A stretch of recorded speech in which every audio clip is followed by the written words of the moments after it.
What up, y'all? It's Cowboyism. Haven't made a video in a while. I've been either working or been at the beach, and you know, preseason's preseason, and I was gonna make a video tonight actually talking about preseason and whatnot, but you know, we've got something else to cover.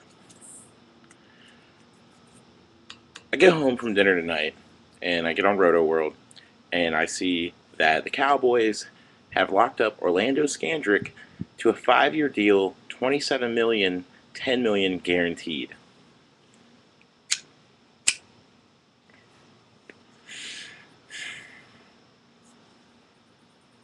What? What the fuck? Are you kidding me? How is Orlando Scandrick worth 27 mil? How the hell is he worth 27 million? This move shows how, you know why they did this? It's not because they think he's good, it's because they know they have sat on their asses this entire offseason. They sat on their asses with their fingers up their butts, Jerry, Rob, Jason, and didn't do jack shit in free agency. Got blue balled by Osmawaga, and that didn't really work out for you, did it, Jerry? You know, we didn't pick up anyone. Oh, well, we've been cleaning up, got a lot of in-house guys we got to take care of first. Our in-house guys really took care of us for last year, didn't they, Jerry Jones? They got your coach fired. They really took care of us last year. I understand this team's trying to get younger and all that good stuff. I get it. This O-line, they're trying to make it younger. But how in the world is Orlando Scandrick worth 27 mil? He's had 2 interceptions in his 3 years with the Cowboys.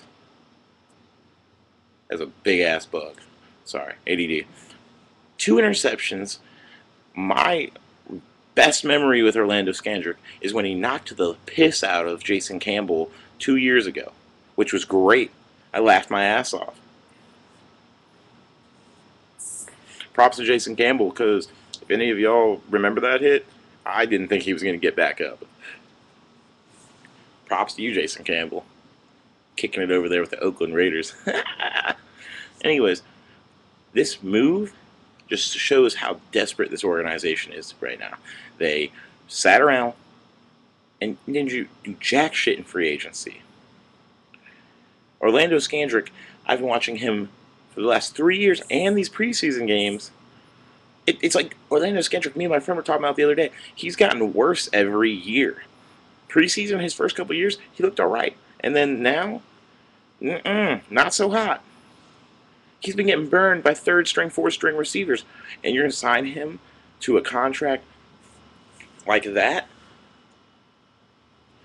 If we hadn't been playing with ourselves during free agency, we could have gotten someone like Carlos Rodriguez for dirt cheap, who, if he could have caught half the dropped interceptions he has, he'd be a shoo-in for the Hall of Fame. But he's got hands of stone. I would rather have him, a former foreskin, a former fucking foreskin, than Orlando Scandrick.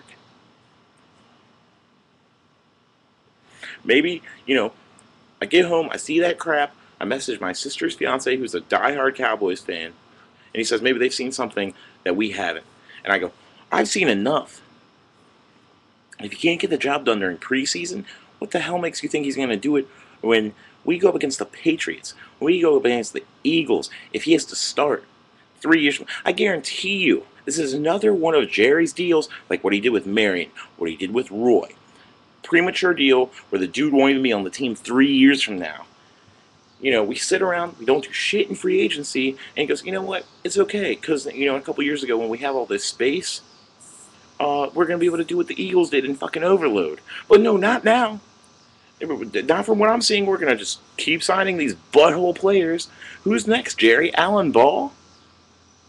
Let's just go ahead and make Alan Ball starting safety again and sign him to a $43 million contract for 7 years. That sounds fucking fantastic. Let's just go ahead and do it. Disappoint your fans a little bit more.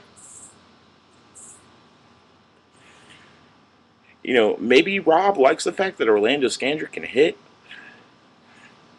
because we all know Mike Jenkins can't.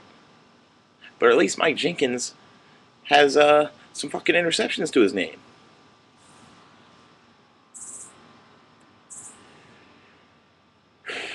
Orlando Scandrick couldn't cover his ass in jelly, as one of my friends said tonight.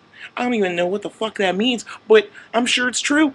I don't know why you want to cover your ass in jelly, but Jesus Christ, it's true. Orlando Scandrick is butthole. And I know a bunch of Cowboy fans on here are going to be like, you're negative, supportive, he's on your team. No, I'm not going to support a player that's slowing this team down, who is making this team work, or weaker, excuse me. No, I can't support a dude that sucks ass. That's why I've been ripping on Roy Williams for the last 2 years, because he got a little dough and he didn't show up. That's a big problem in this NFL nowadays. Why wouldn't you say, hey, prove something this year? Prove something, Orlando Scandrick, and then we'll be talking money, and you can tag him with a second-round tender, which I doubt you, no one, even if the kid had 4 interceptions, is going to go after. No one. We won't have to match that deal, because no one's going to go after Orlando Butthole Scandrick. Yeah, I'm ranting right now because this is frustrating. But, you know, I guess the only good thing we can take about this is, if you guys haven't noticed as Cowboy fans, every time we have a really depressing, shitty offseason,